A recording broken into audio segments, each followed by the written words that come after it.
High everyone, welcome back to my channel it's Seema. আর আজকে আমি তোমাদের সাথে শেয়ার করবো খুবই টেস্টি একটা নিরামিষ চাউমিন, যেটা বানাতে তোমাদের ডিম পেঁয়াজ কিছুই লাগবে না। তো চলো ভিডিওটা শুরু করি। তার আগে তোমরা কিন্তু চ্যানেলটাকে অবশ্যই সাবস্ক্রাইব করে দেবে আর ভিডিওটাকে কিন্তু লাইক করে দেবে ভালো লাগলে। তো সবার ফার্স্টে আমি দিয়ে দিলাম জল একটা পাত্রের মধ্যে, আর সেটা গ্যাসে বসিয়ে দিলাম।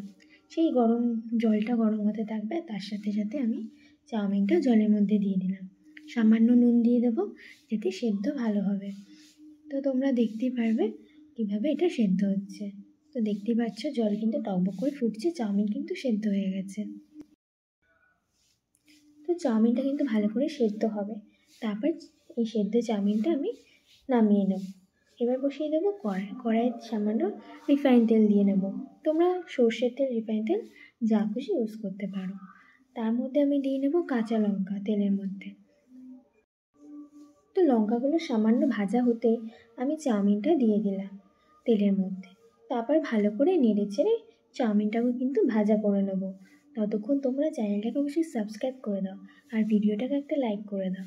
তো দেখতে পাচ্ছ চাউমিনটা কিন্তু ভালো করে তেলের সাথে নেড়ে দিয়েছি। এবার চাউমিন আস্তে আস্তে ভাজা হতে শুরু করবে।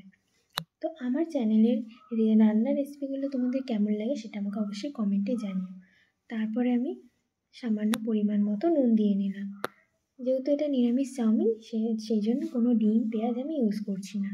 খুবই সিম্পলভাবে চাউমিনটা তৈরি করছি। তো নুনটা ভালোভাবে যাতে চারিদিকে মিক্স হয়ে যায়, সেই জন্য আমি ভালোভাবে নেড়ে চেড়ে নিলাম চাউমিনটাকে। তো দেখতে খুবই টেস্টি লাগছে, খেতেও কিন্তু খুব সুন্দর হয়েছিল।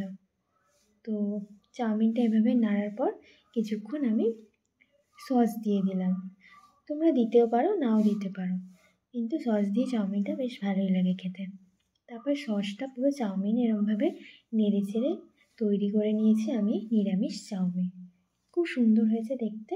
এবার আমি একটুখানি ডেকোরেট করে নিলাম সামান্য সস দিয়ে, যেহেতু কোনো পেঁয়াজ শসা স্যালাড আমি দিচ্ছি না, সেই জন্য সস দিয়ে চাউমিনটাকে খুব সুন্দর করে ডেকোরেট করে নিয়েছি। তো তৈরি হয়ে গেছে আমার নিরামিষ চাউমিন। দেখতে খুব সুন্দর লাগছে, খেতেও তেমন টেস্ট হয়েছিল। তোমাদের কেমন লাগলো রেসিপিটা অবশ্যই আমাকে কমেন্ট করে জানিও। আর তোমরা নেক্সট কী ভিডিও দেখতে চাও সেটা আমাকে কমেন্টে জানিও। ভালো লাগলে অবশ্যই চ্যানেলটাকে সাবস্ক্রাইব করে দেবে আর ভিডিওটাকে একটা লাইক করে দেবে।